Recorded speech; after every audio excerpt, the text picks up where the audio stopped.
to go live on Facebook so we can get started. There we go. And we're recording now. So welcome everyone to our Economic Development and Government Affairs First Friday Forum. Happy to see all of our partners on this morning as well.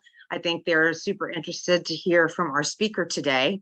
So I'm just going to go ahead and introduce Dave Sobush. He's the Director of Research for the Florida Chamber Foundation.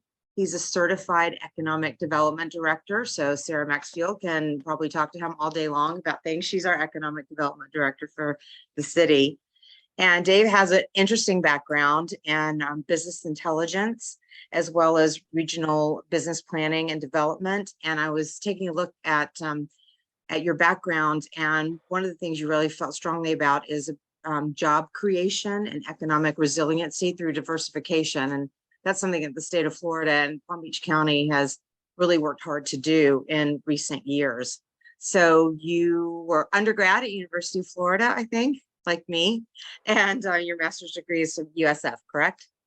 I also have an expensive piece of master's degree wallpaper from UF. I don't know if it's in my official bio, but I was also a school teacher for some time.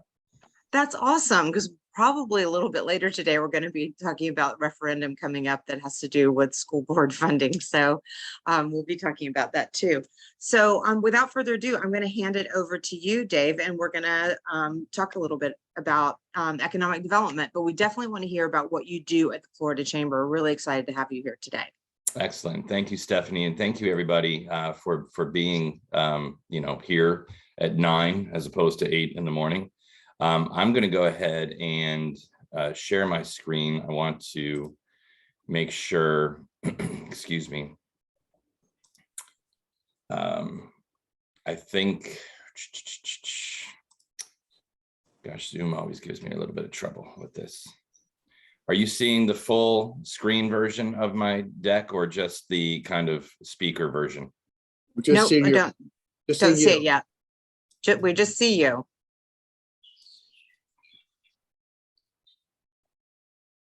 How about now? Got it. Okay, great.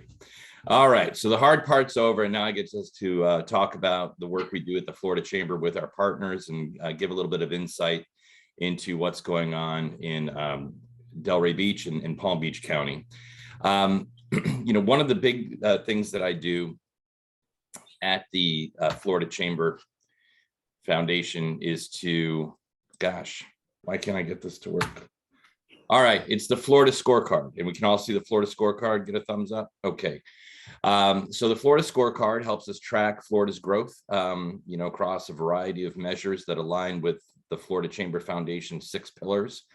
The 6 pillars support our big goals for this state of being a very competitive economy, making sure that every resident of this state has a pathway to earn success, and making sure that Florida remains the best place in the world to live, work, play, study, learn, visit, etc. And, at a top line, I want to start with some of the labor market statistics that are, always top of mind. And we continue in Florida to surpass our pre-pandemic employment levels. We're now nearly 372,000 jobs above where we were in February of 2020.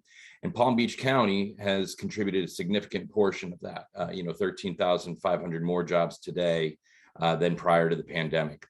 However, in the last month, we saw something a little interesting where we saw the number of unemployed persons increase by 10,000. It was the first increase in the level of unemployment or in some time.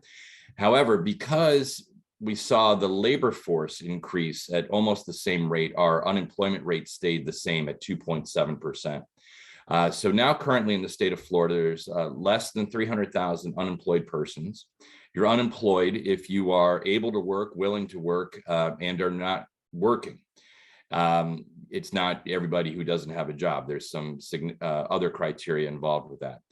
Palm Beach County kind of went the other way from the state in the month of August. They 300 fewer unemployed persons in Palm Beach County compared to the month before, and only 22,000 unemployed folks in Palm Beach County. Total non-farm employment increased by nearly 21,000 statewide, and we're up nearly 450,000 since last year. Palm Beach County, a significant portion of that state's overall growth, 8,400 jobs month over month, and 31,400 over the year. And again, the state unemployment rate stayed the same, 2.7%. It is significantly lower than last year. The Palm Beach County figures of 2.9 and 4.7, underneath it, it says NSA. That is not the National Security Agency. That is not the FBI, CIA, although this meeting is being live streamed and recorded. But what that means is it's not seasonally adjusted. And when we don't seasonally adjust the values, they tend to be a little bit higher. It smooths out things like back to school shopping and summer vacation and Easter spending and things like that. So my analysis is that Palm Beach County's not seasonally adjusted unemployment rate of 2.9% is right in step with the state's seasonally adjusted 2.7%. And then finally, I want to talk about the number of open jobs in the state of Florida. It's nearly 530,000. And within Palm Beach County, it's nearly 40,000, which is the fifth most among the counties of the state, 67 counties in the state. Nearly 40,000 jobs that are looking for people, but only 22,000 people looking for jobs. And so that is why we see some difficulties in hiring. It's why you see every time you go to a restaurant or a hotel, there are significant outreach attempts by those employers to find some folks. It's why wages are increasing. And in fact, it is a significant contributor along with energy and housing to increasing inflation. Labor is built into almost every part of the consumer price index. And so when wages rise, we see inflation rise as a component of those final delivered goods. So that's the state level view. I want you to know that you can visit the floridascorecard.org and choose Palm Beach County and get a variety of metrics across many dimensions, many of those pillars, whether it's third grade reading, poverty levels, income migration, et cetera. So make sure to visit the floridascorecard.org for the Palm Beach County latest and greatest data. We actually have it on the chamber website on delraybeach.com. We have the plugin. So Right. They can just go straight to delraybeach.com. There's a red ribbon at the top and we have that information. Excellent. So we'll rewind the tape and say, for your latest look into the metrics that matter to Palm Beach County, visit delraybeach.com. So I want to provide a little bit, we gave sort of the dashboard. Here's the historic view, Florida's non-farm employment. And again, these are seasonally adjusted numbers. I talked about the state growing, nearly 372,000 jobs since February of 2020. But when you look at that from the trough of COVID-19, which was April of 2020, the state has gained and regained 1.6 million net new jobs. So really, that's a significant number of jobs to be created in a little more than 2 years' time. Of course, it was a significant shock to the economy. In the Great Recession of the late aughts, 2007 to 2010, it took 48 months to go from the peak level of employment to the peak trough of employment. We did that in 6 weeks in the state of Florida, according to the pandemic, closures and things like that. So a significant, increase in jobs since the trough of COVID-19. And while we've seen in the aggregate, all industries regain every job lost, it has not been equally experienced. And again, there's that leisure and hospitality. So that's restaurants, hotels, arts, entertainment, recreation. I was hopeful with last month's jobs release that they would get into the black and out of the red. They did not have as strong a month in August as they did in July, but we're fully confident that moving into the next jobs release, which will be in 2 weeks' time, we will see leisure and hospitality return to pre-pandemic employment levels. But you see, most of the increase in jobs has been in professional and business services and financial activities. Some, more whitish collar, many of which are able to work from home. And we'll talk about, how work from home has impacted migration to Florida. But very interestingly, we've seen the manufacturing jobs increase in Florida at a very steady and healthy rate, which is very good. That's a tradable sector. The products leave the state, the money comes in, and that's how an economy grows. Overall, I want everybody to realize that this experience is not typical. Florida led the way out of the pandemic-related recession, and at one point was responsible for 1 in 4 net new jobs created nationally. We're down to 1 in 14 as other states have recovered, but you see that only 20 states have returned to their pre-pandemic employment levels. So what we're seeing in Florida is not typical. The United States as a whole only returned to pre-pandemic employment levels in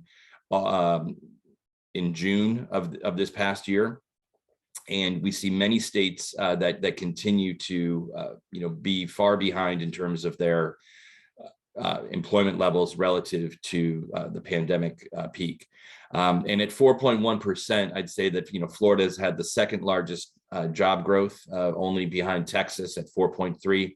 There's a couple of other bars there, 6.3 for Idaho and 6.7 for Utah. Those are relatively smaller states, so it doesn't take much to move the needle percentage-wise. So very strong job growth in Florida coming out of the pandemic. What, we continue to be vexed, of course, by this gap between the number of open jobs and the number of people looking for work. So we're still at 233,000 more jobs than people looking for jobs. And again, I mentioned some of the inflationary pressures that we see as a result of that. There is, other things going on related to this gap in wages. Part of it is, recently we had the increase to $11 an hour related to the minimum wage. Of course, many employers are no longer able to find workers at simply the minimum wage. That minimum wage will increase because of that constitutional amendment passed a few years ago. It'll increase by $1 every year, through 2026 when it reaches $15 an hour. I mention that because I want everybody to be aware, especially employers on this call, that in September 30th of 2027, the minimum wage will not increase by $1, but it will rather increase by the rate of inflation. And that may have seemed like a good idea when inflation was at 2.5%, 3%. But if we run into a situation where inflation is at 10% in 2027, we are going to add not $1 to the minimum wage, but $1.50 to the minimum wage. And of course, we've seen things that are constricting the labor market, such as early retirement. We have a general divergence between the location of work and the location of residence that is making the ability to attract employees more difficult. And of course, the great resignation or reshuffle as we're talking about it. And again, all of those provide some wage and inflationary pressures as a result. I want to point out as we look forward to 2030 that we're going to add 3.5 million more people to this state, many of whom are coming right to your backyard. In fact, Palm Beach County is projected to have the 5th largest numeric increase in population, adding nearly 300,000 folks by the year 2030. The top 5 counties alone, 3 of which are, South Florida, but then we add in Orange, which is Orlando, and Hillsborough, which is Tampa. You add those top 5 counties, and that alone accounts for 50% of the population growth in this state over the next 8 years. Palm Beach County's growth rate is a little slower, relative to the 67 other counties, but that's mostly because you've got a lot of people in Palm Beach County already. And an 18.7% growth rate in that second column, that is, a faster growth rate than the state as a whole. And, one of the things, that we've seen over the past year that has really increased as a result of the pandemic and the reshuffling and, remote work, et cetera, is the increase in income migration to the state. We measure income migration by the hour. And where we were previously was $2 million per hour of net income migration to the state of Florida. And the latest data that came out has us at $2.7 million per hour of income migration to the state of Florida. And the way that that's done is you take a look at somebody's tax return in 1 year, compare it to a tax return in the following year, see if they've moved, from state to state or county to county, and we net that all out. Florida has, gained from 47 plus DC of the states, and has only lost net income migration to 3 states: Tennessee, North Carolina, and Wyoming.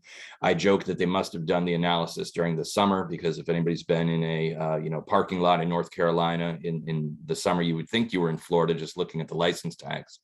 But nevertheless, only 3 states were net importers of Florida income: Tennessee, North Carolina, and Wyoming. If we add up the income migration from just the top 5 states to Florida: New York, Illinois, New Jersey, California, and Pennsylvania, for every dollar we lost to those 3, we gained 49 just from the top 5. And remember, there's 42 others plus DC included in there.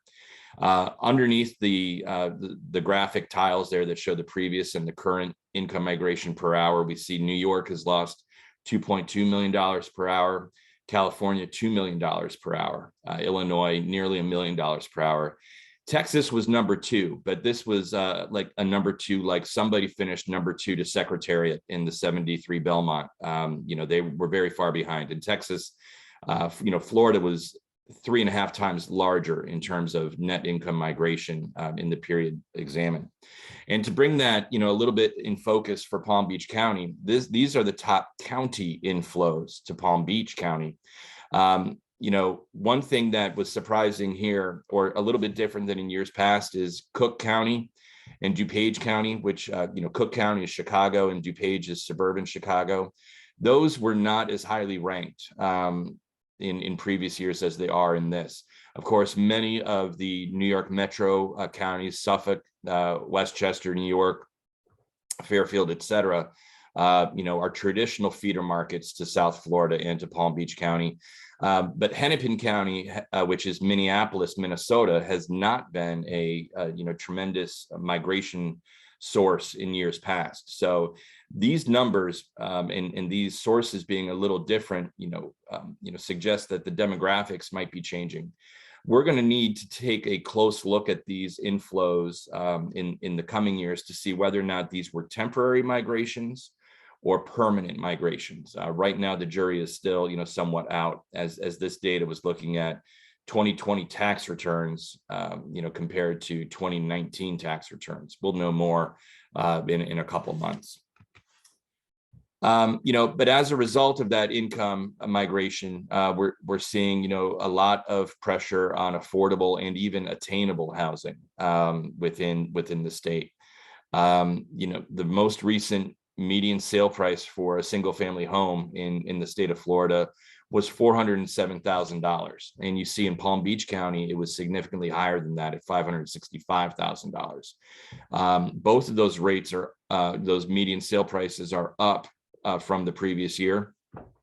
Statewide, it was 15% in last August. But even with that, large number of, more than $500,000 median sale price in Palm Beach County, the growth rate in median sale price exceeded that of the state. So significant pressure, on housing prices, Palm Beach County and statewide.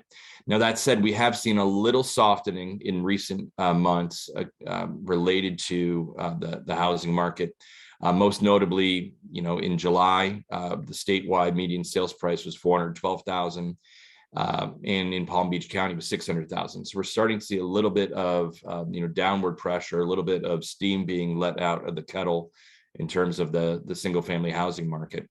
One of the other ways to look at this, and the effect specifically of income migration from out of state, is the share of housing sales paid that are cash sales.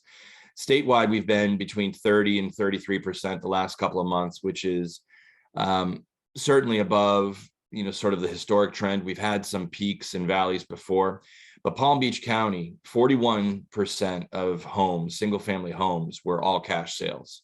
which is a significant, number. And it has a tendency to favor, sort of out-of-state equity buyers versus, those that are, forming households for the first time, don't have the down payment. We'd all take, as a home seller, the cash sale has a lot of advantages. You don't have to wait for a variety of approvals. You just wait for them to bring a check. And, nationally, that value was roughly 1 in 4 housing sales. And again, those cash sales don't tend to affect the top of the market. It's really getting at the middle of the market. So that more affordable and attainable housing. And that continues to be an issue. In some of our workforce employer surveys, we say, what are some of the issues preventing you from, attracting workforce?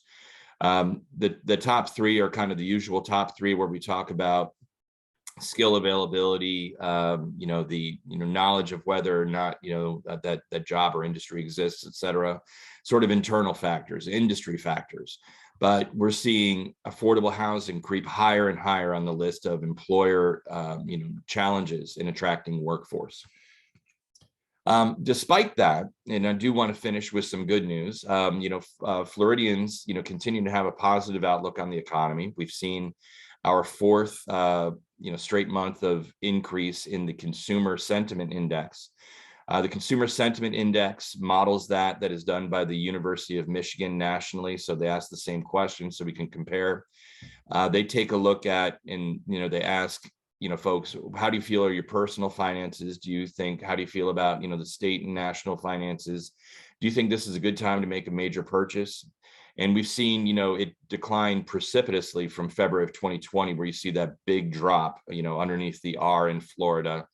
And then relatively stable throughout the pandemic period. But then when inflation started to pick up, you see an increase in the consumer sentiment. As the gas prices primarily have stabilized, we've started to see consumer sentiment uptick. One thing that we all know from survey work is that, sentiments are perceptions, and perceptions may be factually incorrect, but they're never wrong, right? Because how you feel is how you feel. And it has an enormous impact in an economy that is driven by consumer expenditures on the performance of the economy as a whole. And so we've seen, 4 straight months of increase. We are tracking above the nation as a whole, which has also seen an increase. But, we're feeling a little bit more confident about, the prospects of the economy here in Florida than we are nationally. I'm going to go ahead and these are the credits here. We couldn't do the work we do without our local chamber partners, but also without our community development partners that, help us make the Florida scorecard, hum and turn and be a valuable resource across the state.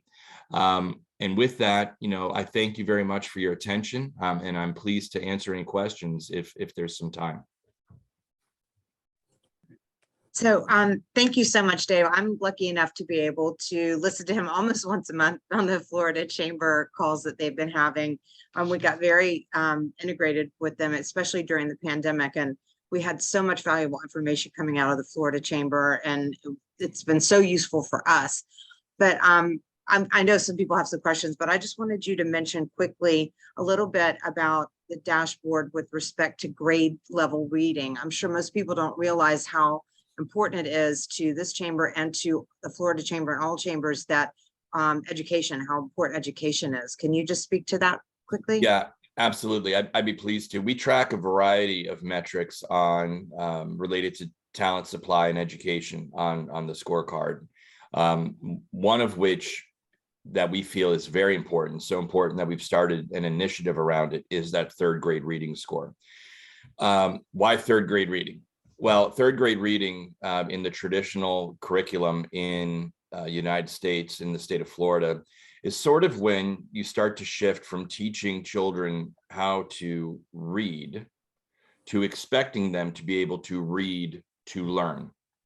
So, and there's a variety of studies that show, students that are not reading at grade level by the end of 3rd grade suffer significant, educational consequences, and in fact, economic consequences down the road. And I'll say that the Florida Chamber's interest in this is not, one of morality or just to feel good. This is a business issue because it's a workforce issue. And so we track third grade reading and among the others. And it's surprising. I won't guess as to this crowd's knowledge of it, but frequently when I go into a meeting, I'll say, raise your hand and and put it down when you think I've hit the right number. And I say, who here thinks that Florida's third grade reading score is below 100%? And everybody's hand stays up because 100%, that's impossible, right? But when you say 90, you get a few hands to go down. About half the hands are down by the time you say 80. And when you say 70%, as in who thinks Florida's third graders are, that 70% or fewer of Florida's third graders are reading below grade level, almost all the hands are down by 70. And you show them the real number, which right now in Florida is 53%. So we've got a challenge. And, really what we're trying to do is raise awareness about the issue related to third grade reading. We have the initiative under our Equality of Opportunity initiative run out of the Florida Chamber Foundation that is working with business leaders to just make sure that everybody, every business and every interested stakeholder across the communities of Florida is aware of where their community stands.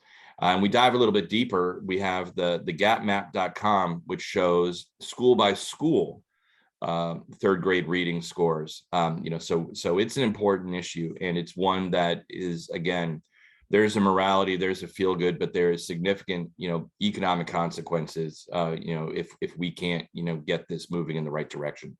So Stephanie, I appreciate you asking that question. Mm-hmm. Christina, I think you had a question, didn't you? Christina Morrison? Yeah, I do. Dave, thanks for the presentation. So Delray Beach and Palm Beach County are great at creating jobs. We're bringing more companies here all the time. How do we get more workers? All of my tenants are complaining that they need workers. How do you envision attracting more workers to Florida? People that want to go to work every day. So I think some of that, it's a multifaceted issue. One is we have relatively low labor force participation rates in this state. And it's not just because we've got a lot of, well-to-do younger retirees. If you look at almost every, 10 years of age cohort, whether that's 25 to 34, 35 to 44, we are, somewhat below the national average in terms of labor force participation. So what we can, what part of the solution is going to be getting people off of the sidelines and back into the labor force. And we're starting to see a little bit of that as wages increase. It starts to be worth people's while. But there's also a skills,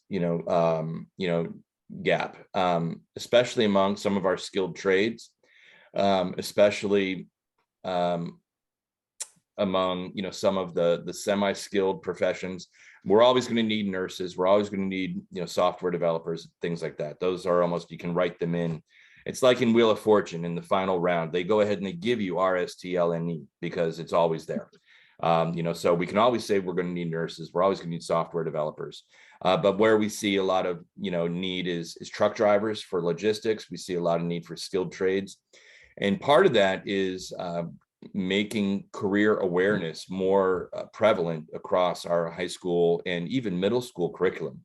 To that end, the Chamber Foundation has partnered with CareerSource and the Department of Education, on a Future of Work initiative, which is, again, bringing awareness about, the variety of jobs and, that are available without a 4-year degree, without even a 2-year degree, but with a little bit of study and specialization after, high school. So we're not, you're correct. We're not gonna be able to just rely on, 1,000 people a day moving to Florida to fill our, workforce needs. We need to do more to get people engaged into the jobs that Florida needs, whether that is, at an early age or moving some people off the sidelines with some reskilling and retraining. Thank you. Do we have some more questions? from the audience? If not, I might have one or I have a two. question for Dave. This is David Beal. Dave, is any indication of where the housing market is going to go now? The interest rates have gone up a few points, and do you see the market softening at all, or do you still expect the Northeast to come down with their car full of cash to continue to buy our properties Well, and have our young people priced out of the market? I think it's very difficult for a first-time home buyer to enter the Florida housing market for a single family house. You know, there's other housing, you know, that's available out there. So household formation is going to continue to be somewhat of an issue. You know, we've talked about, you know, interest rates, and we saw a little bit of the effect in them, you know, in terms of prices coming down. We're seeing days on the market and days to contract extended. You know, it used to be, you know, you'd have an open house, you'd have, you know, 7 offers, you know, by the time you were halfway through it. So we're seeing a little bit of softening there. Another challenge, you know, that, and we don't know what the final bill is from, you know, the tragedy that occurred in Southwest Florida, you know, both on the individual and household level, but also, you know, the amount of dollars that are going to be, you know, spent by government on rebuilding infrastructure in that area. And that's a policy discussion that's going to need to be had. But, you know, we have a insurance system in this state that is teetering on the brink of collapse prior to last week. And it's going to be very difficult moving forward. It may be, David, that the only people that will be able to afford a home in Florida are the all cash buyers, right? Regardless, I mean, whether it's out of state or in state. If it's all cash, you don't need insurance. You know, it's becoming harder and harder to find insurance. We've had, you know, I think 7 companies go insolvent in recent years. We've had Citizens Property Insurance move from, you know, the insurer of last resort to the insurer of first resort. You know, there are over 1 million policies, you know, that Citizens holds right now. We didn't anticipate that would ever happen. And so now when we type in on the scorecard, here's the number of policies that Citizens has, it overruns the tile, because we thought there's no way this is going to be, you know, a 7-digit figure. Yet here we are. So there's some challenges in the housing market, you know, and it could be worse without the prices, you know, decreasing. Yeah, I was wondering how the destruction of that everyone's seen all over the world with, you know, the hurricane would maybe tamp down the migration that we have coming in. Yeah, we've taken a look at that. You know, I took a look at past data. You know, specifically, I looked at how Andrew affected net migration. There was a kind of a 1-year dip, but the year afterward, it was out of people's minds, and you know, they were moving back to Florida at traditional levels. It was a little bit more difficult with the hurricane season of, you know, 2004, when we had those 4 storms across the state, because you moved from those 4 storms straight into the Great Recession. So it was hard to, you know, just say these effects are due to one phenomena or the other. You know, but if Andrew is any indicator, you know, we would expect to see a temporary dip in migration to the state, you know, but soon return to its previous levels. All things equal, of course. Is there anything you don't know about? Something I don't know what I'm just going to about feed my kids for dinner tonight. I'm off to see the Smashing Pumpkins at Amalie Arena in Tampa, so they may have to fend for themselves. If there's any ideas, please put it in the chat. Okay, thank you so much. I have a question or comment. If Sure, you have Robert. time. So I'd like to go back to the issue of how do we attract more workers to the county. I'm a 4-time Gator, and you know, I'm somebody who really likes education and all that kind of stuff, and I have 4 kids. But one thing that I've really noticed practicing law over the last almost 20 years is that I think that if the chamber could do something to try to educate parents to say that, you know, a lot of these college degrees that people are getting are pretty much worthless, in my opinion. You know, if you're not going to a really high level of education, you're way better off going to get into a trade or something like that. I mean, I'm seeing clients that they're making a hell of a lot of money and they're uneducated. I mean, I don't want to say they're uneducated, but you know what I'm saying, that they know they have a skill like plumbing or installing air conditioners or something. I mean, some of these people are making a fortune. And then you have all of these parents who are sending their kids to expensive universities and they come out with no job skills. It's crazy. And I wonder, you know, is that something that's on your radar? Is there something that we could do to try to educate parents that, you know, just because you have a bright kid, you know, it might be better off, you might be better off sending them to a trade school as opposed to going to get some, you know, work some degree that costs hundreds of thousands of dollars that they can, you know, they'll never be able to pay it back and they're not really adding to the economy at all. Yeah, that's a great point. And, you know, I mentioned the things that the Florida Chamber Foundation is doing through our Future of Work, which talks about, you know, all the, you know, jobs that are available with some post-secondary training that does not, you know, equal a college degree. In fact, you know, we've got our educational attainment goal on the scorecard includes, you know, credentials and certificates as opposed to just the traditional, you know, AA and above. You know, one thing that I've seen be very successful, and the great thing about working in a community as opposed to a state, is the amount of experiments and pilots, you know, that you can do. And there was a small community outside of Tampa that has, you know, put together a program that provides a lot of career exploration, you know, for their local high school students, because that's something that has been kind of ripped out of our high schools, you know, is the ability to take a shop class. That's been moved to a, you know, technical college for efficiency purposes. And so you're asking a student to make a big decision. Do you want to stay here, you know, with your friends and the football and, you know, the sports and the clubs and stuff like that? Or do you want to spend half the day, you know, just doing this? If you can move, you know, some vocational ed back into the traditional high schools, I think that you'd see a greater pipeline of students saying, hey, this is something I like to do. You know, I may not be so good at algebra, but man, I can figure out, you know, the right angles to cut on this, you know, thing. And, you know, I can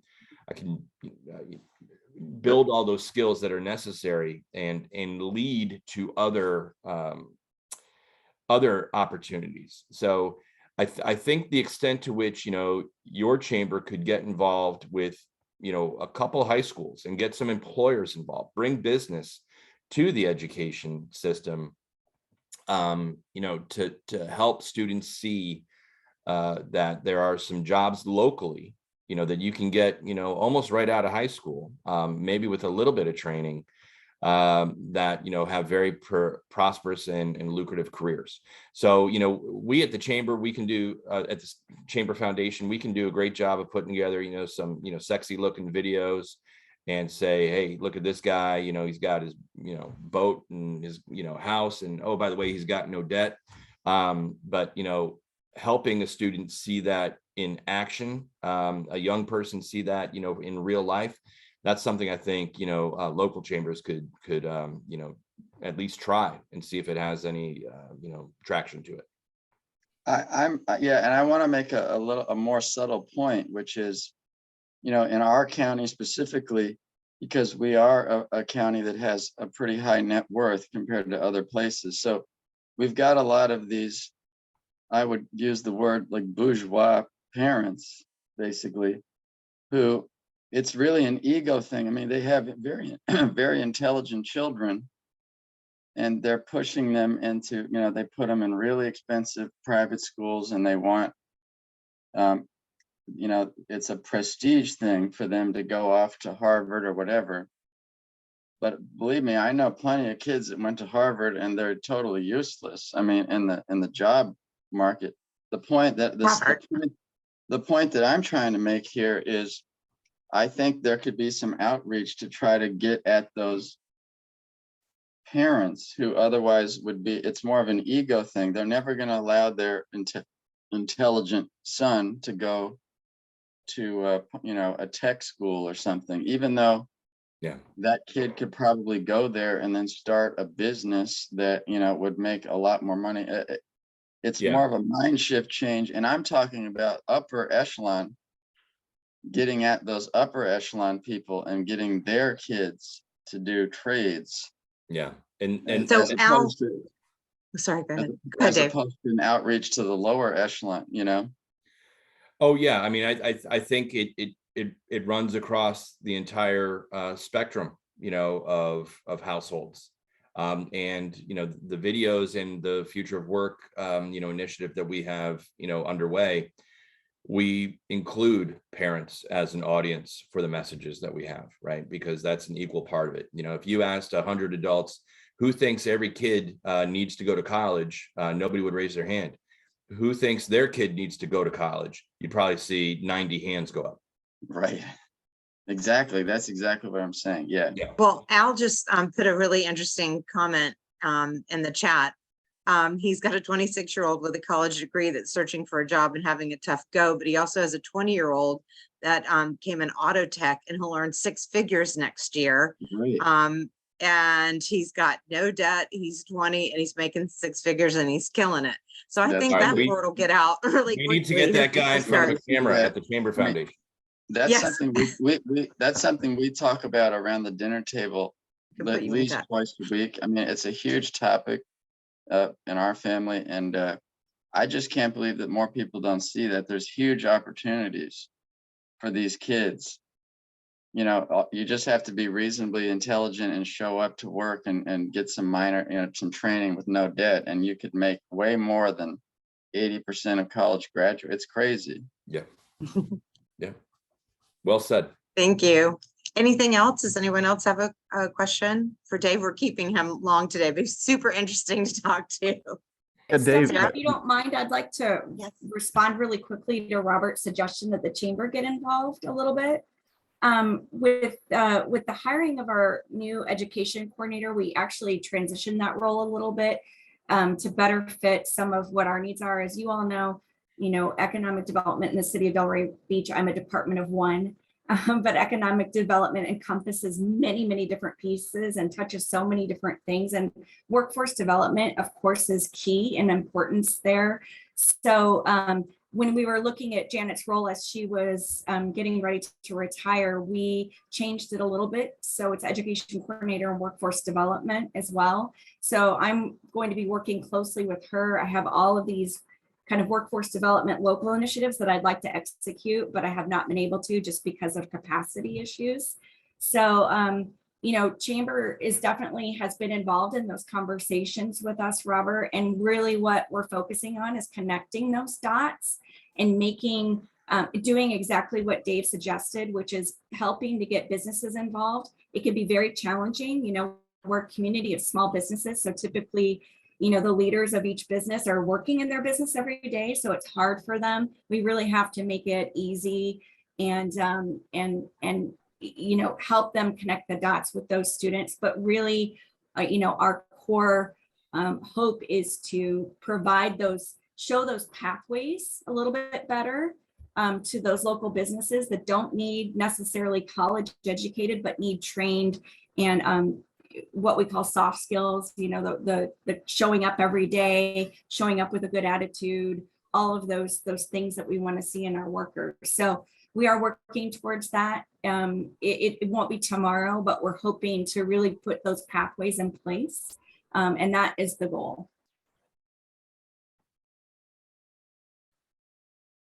Thank you, Sarah. So anyone else? Before we let Dave go, or he can stick around if you want to hear our updates, what's going on in town. We've got such a great group and a great group of partners. I wish So, I could, but my Teams is blowing up. There must be a fire in Tallahassee I got to put out or something. like okay, that. So okay, I want to Well, thank you thank you all. so much. And Stephanie, I'll send the deck your way. And if you want Okay. to distribute that to your membership, will. you may. All right. I Thank you. Have a absolutely great- will. Thank you again. We're so happy to have you. My pleasure. Thanks. Thanks, everyone. Bye. So Sarah, you were on deck. Do you want to continue? Just give us a quick update. So while we go around the room. Sure. Well, we're launching into that holiday season. So there's so many events and activities going on, and partnerships between the chamber and the city and the DDA and the CRA and others. So I would just suggest that everybody keep their ear to the ground for everything that's going on. We're finally in our new budget year. So things are really rolling forward. The city is working and with the DDA to look at Old School Square and really get that activated and moving forward. You all have heard a little bit about that. Trying to think of what else.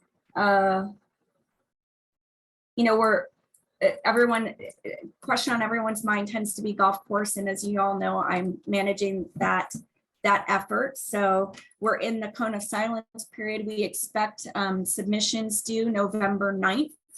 And then we'll be hitting the ground running to assess all of those and make some recommendations to commission for their consideration. So we're looking forward to that.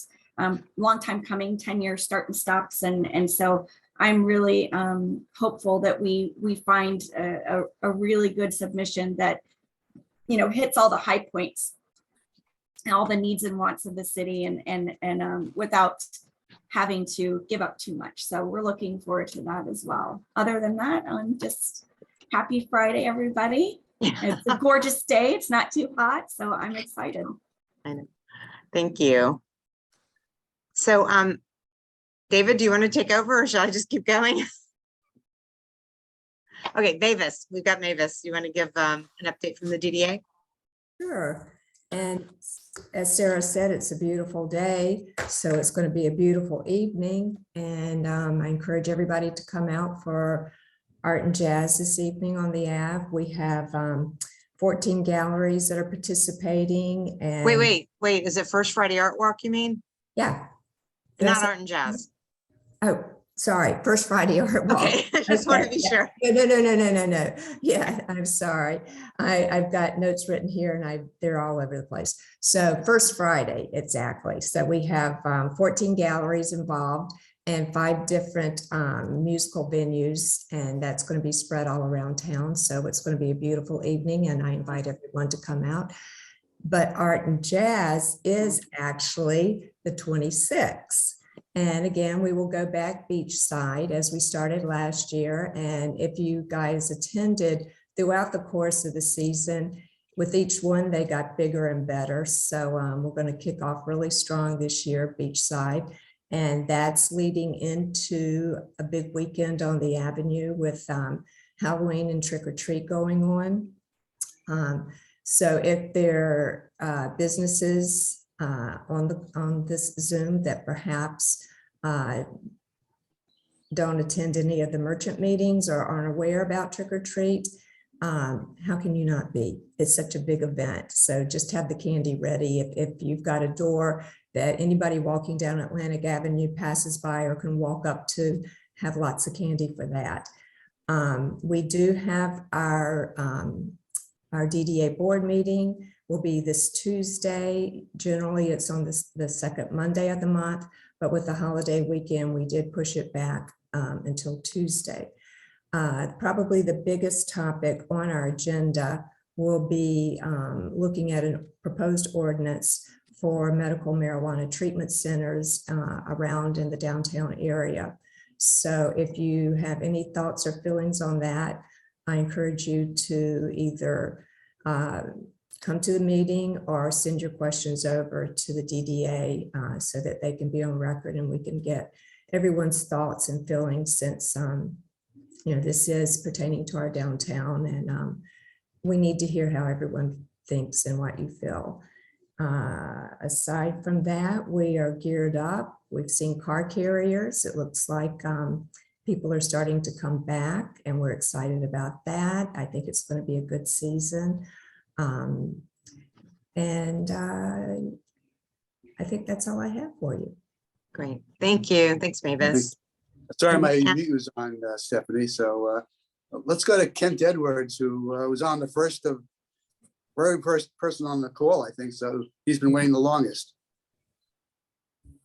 Well, it's been a great, excuse me, been a great call. It's really interesting to see the economic information.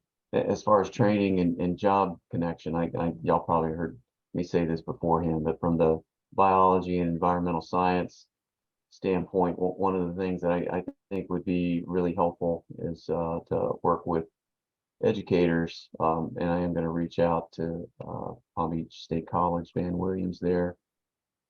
I know when I came out, I had a good education, but really wasn't familiar with a lot of the job market and consulting and regulatory programs. So really having a good understanding of how our government activities and our consulting businesses that work on government regulations, I mean, having some educational programs that have graduating students that are really ready to walk right into those jobs and perform well, I think would be real beneficial. So, and I know everybody has their area along that lines. I think it'd be really So great. Kent, why don't you introduce yourself? I'm sorry, I didn't say you as Sustainability Officer for the city of Delray Beach. So Yes, sorry. Ken Edwards, Sustainability Officer for the city of Delray Beach. And so I want to also thank the Chamber for helping advertise and assistance during Climate and Art. The kickoff event at Orchard View Park was a really good one. The streaming that we did for that educational program, Habitat Restoration, got more than 1,000 views within a couple of days. That's a really important project going forward. We have lots of other really gems of habitat that we can restore so that our residents have nice places to go to, but also we can promote them from an economic and tourist standpoint. That habitat function is one that's going to be more and more important as we go forward when storms hit and with climate change. So thank you very much to the Chamber, and next year we had a lot of lessons learned that I think will be able to make Climate and Art even better. Also, biggest upcoming event is on October 11th at City Commission meeting. There'll be a first reading of the revised green building ordinance. And I'm happy to say that a lot of the comments that came through the public meetings, and especially from the Planning and Zoning Board, have been incorporated into this revised ordinance. And so good to take a look at there. The certification level was dropped to the minimum level. And that would be for 4 different specific certifying agencies. I think that's really important in the economic environment that we have right now. We do need to move forward, and frankly, the Florida Building Code is almost equal to a lot of the requirements in the minimum level of certification. But having that documentation really makes a higher quality construction project. And once businesses are familiar with those certification programs, then it is virtually zero increased costs. So in a very short term, I think that green building would benefit not only the efficiencies and the long-term cost of running or owning a building, but really help us prepare and lead on climate change. So watch for that on October 11th, and hopefully we will be able to have some direction and have something that works for the community, very shortly. Also, tree planting, just very briefly. We've had a couple of plantings at Atlantic High School. We had a planting at 3 different sites in Southwest neighborhood, and have several hundred other planting sites that we're going forward on. So we're on track to get the 2,000 trees in for this year and planning for future years, and working with partners to make that happen. So really happy to be on the way with that. And we have other things going on, but I know I'll wrap it up there unless there are questions. thank you, Kent. Let's go to Jackie Ramirez, SBTC. Good morning. Again, I'm Jackie Ramirez for the Small Business Development Center at FAU. Two items I'd like to mention, and I'm going to go ahead and put my, let's see, link here that you can go to our website. There is a newsletter updated regarding the disaster recovery that you might want to take a look at. There are two items on there. If you know someone who has had damage, even if they're over on the West Coast, or if you've had damage, there is a link to the business damage assessment that the DEO has put out. That's important for them to understand how much, to get all the data and the stats and to make sure that you get assistance. Also, for us, there's a disaster response registry that FEMA is holding. So if you are a contractor and want to participate in helping bring the West Coast back, providing services, you can go onto that registry. You can also get help through our website with a consultant who can help you through that process. So it's the business damage assessment and the disaster response registry, where you can actually sign up to support the efforts. Okay, and have a wonderful weekend. Thank you, Jackie. That's useful to know because our November 10th membership breakfast is all, the theme is home improvement. Ask the Chamber Pros. It's all about what you need to do to restore your house, anything from dog walking to interior design to cabinetry to impact windows. So I'll make sure that we tie that in. And also for Renee and Sarah, I'll be reaching out to you because we're going to give an update on all the development taking place in Delray for that. So I'll make sure to connect you in on that too, Jackie, so we can make sure that people understand it. Thank you for that. Good. And Renee, we can't forget Renee. I'm here. Hi, everyone. Renee Jadison, the Executive Director of the Delray Beach CRA. So I have a few things. We just approved our budget for the new fiscal year. I'd say most notably is the Pompeii Park project. As you know, we've been talking about this for a while. It's a complete renovation of Pompeii Park. So we've allocated $23 million this year to Pompeii Park, which is over a third of our budget. And just shocking that that's not all for the project. There's still probably another 20 million needed to complete this project that we'll budget for in a future fiscal year. So I think our major focus for this year and coming is really going to be infrastructure. I know I've mentioned about the infrastructure work that's happening that will happen in the Northwest neighborhood. That's probably over a $50 million infrastructure project. That's another one that the CRA is undertaking. So, please pardon our dust here, but we really need to start getting this work done, getting the infrastructure work, but it's going to cost a substantial amount of money. So just wanted to highlight that. We still have a lot of our programs and everything happening, but Pompeii is going to really be the big push going into the next few years. Also, as Mavis mentioned, First Friday Art Walk, the Arts Warehouse is participating in that tonight. We have an artist talk with the curator and artists who are exhibiting in the front gallery. So please check it out. And as always, you can come by and visit our local resident artists in the incubator program. And speaking Arts Warehouse, we have a warehouse market taking place on November 19th. So it's just in time for holidays to purchase gifts, but it's a little craft market that we have, which is indoors, always nice. We have nice music, really nice ambiance. We're also still seeking vendors until October 15th. So if you know anybody who is interested in participating, please visit the CRA's website or the Arts Warehouse website. And also, couple of ribbon cuttings to mention. Corner Office is opening up. Super excited about this. It's a West Atlantic business right on 401 West Atlantic Avenue. Gina has been working very hard to get this up and running. We provided a site assistance grant to Gina, so please join Gina and the crew October 17th at 4 p.m. for ribbon cutting. We also just renovated a park in the Southwest neighborhood. It was a really cute park right around the corner from where we invested in Carver Square, also in Corey Jones Isle, and about $6 million in just ground infrastructure. So we thought it'd be really nice to have the park redone.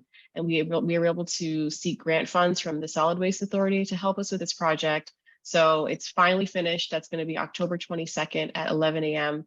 Address is 46 Southwest 9th Avenue.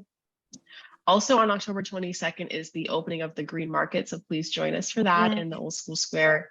I am so excited. Yes, it's going to be on the front lawn. So I think that that's working out really well. And it'll kind of wrap around to Swinton because of the activities happening in the center grounds for the holidays.